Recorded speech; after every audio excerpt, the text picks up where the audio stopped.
Sometimes when they came down from the cirrus levels to catch a better wind, they would find themselves among the flocks of cumulus, huge towers of mottled vapor, looking as white as Monday's washing and as solid as meringues.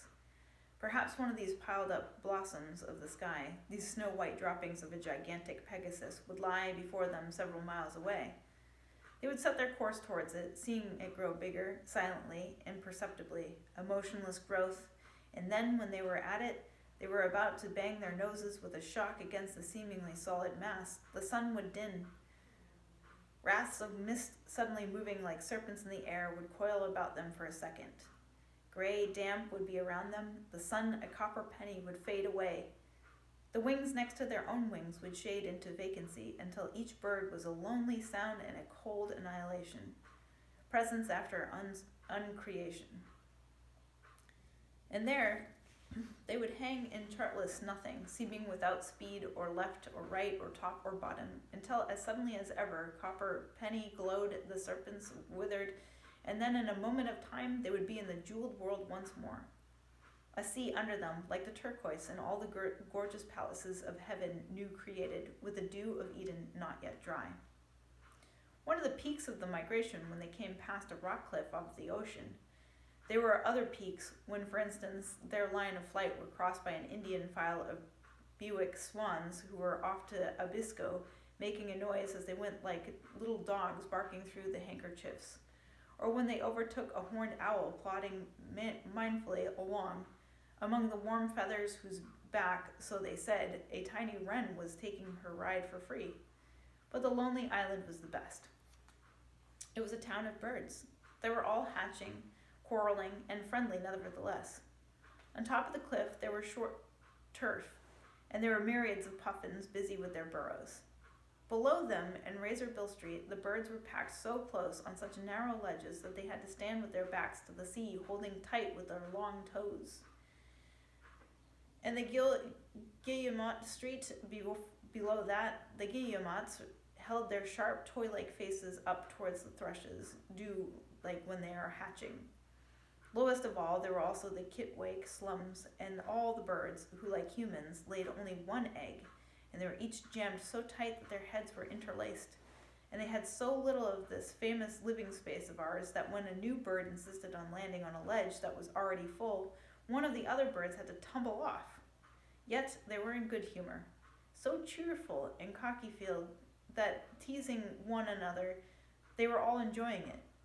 They were like an innumerable crowd of 5 wives on the largest grandstand in the world, breaking out onto private disputes, eating out of paper bags, chipping for referee, singing comic songs, admonishing their children, and complaining of their husbands. "Move over a bit, Auntie," they said, or "Shove along, Grandma. There's that Flossie gone and sat on the shrimps. Put the toffee in your pocket, dearie, and blow your nose. Talks if it isn't Uncle Albert with the beer. Any room for a little un? There goes Aunt Emma falling off the ledge. Is it me hat on straight? Crikey, isn't our fardew?" They kept more or less their own kind, but they were not mean about it. Here and then, in Guillemot Street, there would be an obstinate kittiwake sitting on the projection and determined to have her rights. Perhaps there were 10,000 of them, and the noise that they made was deafening. Then there were the fjords and islands of Norway. It was about one of these islands, by the way, of the great W.H. Hudson released a true goose story which ought to make people think. There was a coastal farmer, he tells us, whose islands suffered under a nuisance of foxes, so he set up a fox trap on one of them. When he visited the trap the next day, he found that an old wild goose had been caught up in it, obviously a grand admiral, because of his toughness and his heavy bars. This farmer took the goose home alive, pinioned it, bound it up by its leg, and turned it out with his own ducks and poultry in the farmyard. Now, one of the effects of the fox plague was in that the farmer had to lock his hen house at night. He used to go around in the evening to drive them in, and he would lock the door. After a time, he began to notice a curious circumstance, which was that the hens, instead of having to be collected, would be found waiting for him in the hut. He watched the process one evening and discovered that the captive potentate had taken on himself the responsibility, which he had with his own intelligence observed. Every night at locking up time, the sagacious old admiral would round up his domestic comrades, whose leadership he had amused, and would prudently assemble them in their proper places by his own efforts, as if he had fully understood the situation. Nor did the free wild geese, his sometimes followers, ever again settle on the other island, previously a haunt of theirs from which their captain had been spirited away. Last of all, beyond the islands, there was a landing at the first day's destination. Oh, the whiffing of delight and self-congratulation. They tumbled out of the sky, sides slipping, stunting, even doing spinning nosedives. They were proud of themselves and their plot, agog for the family pleasures which were in stores. They planned for the last part of down on curved wings, and at last, momently, they scooped up the wind with them, flapping them vigorously. Next, bump, they were on the ground. They held their wings above their heads for a moment, and then folded them with a quick and pretty neatness. They had crossed the North Sea. "Well, what?" said Kay in an exasperated voice. "Do you want all the rug? And what do you heave and mutter so? Why, you're snoring too." "I don't snore," replied the wart indignantly. "You do." "I do not." "You do. You honk like a goose." "I do not." "You do." "I don't." "And you snore worse." "No, I don't." "Yes, you do." "Well, how can I snore worse if you don't snore at all?" By the time that they had thrashed this out, they were late for breakfast. They dressed hurriedly and ran into the spring. It was haymaking again, and Merlin had been with them a year. The wind had visited them, and the snow and the rain and the sun once more. The boys looked longer in the legs, but otherwise everything was about the same. 6 other years passed by. Sometimes Sir Grumore came on a visit, and sometimes King Pellinore could be described galloping over the purlieus and after the beast, or with the beast after him, as they happened to have gotten muddled up. Cully lost the vertical stripes of his first year's plumage and became grayer, grimmer, madder, and distinguished by smart horizontal bars where the long stripes had been.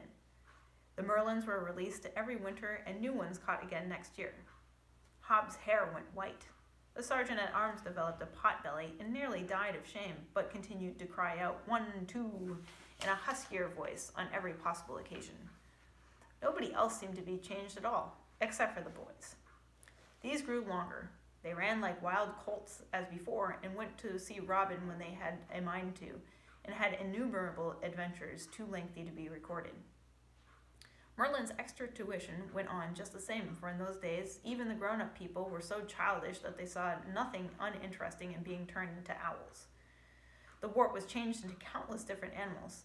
The only difference was that now, in their fencing lessons, Kay and his companion were an easy match for the pot-bellied sergeant, and paid him back accidentally for many of the buffets which they had once given to them. They had more and more proper weapons as presents. When they had reached their teens until the end, they had full suits of armor and bows nearly 6 feet long, which would shoot the cloth-yard shaft. You were not supposed to use a bow longer than your own height, for it was considered that by doing so you were expending unnecessary energy, rather like using an elephant gun to shoot an ovis amon with. At any rate, modest men were careful not to overbow themselves. It was a form of boasting.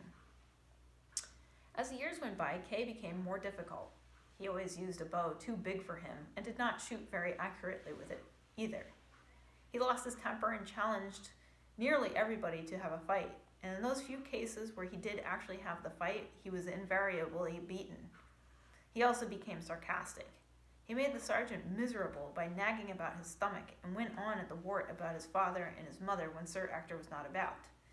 He did not seem to want to do this. It was as if he disliked it, but he could not help it. The wart continued to be stupid, fond of Kay, and interested in birds. Merlin looked younger every year, which was only natural because he was. Archimedes was married and brought up several handsome families of quilly youngsters in the tower room. Sir Ector got sciatica. The 3 trees were struck by lightning. Master Twitey came every Christmas without altering his hair.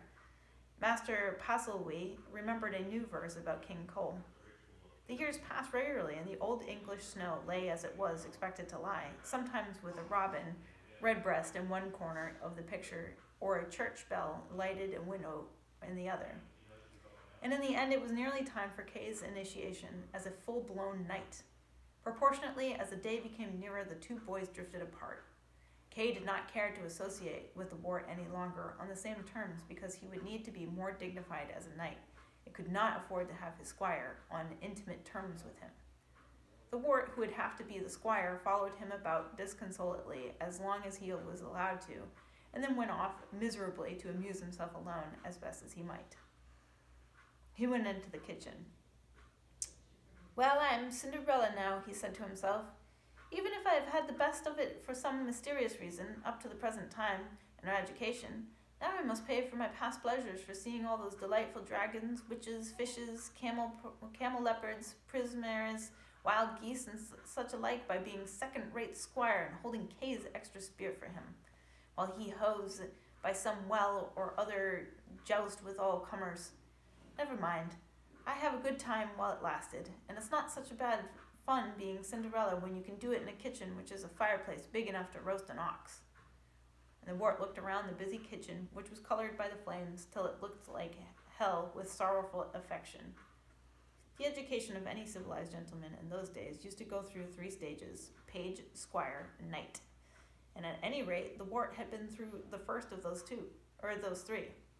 It was rather like being the son of a modern gentleman who has made his money out of trade, for your father started you on the bottom rung even then, and in your education of manners.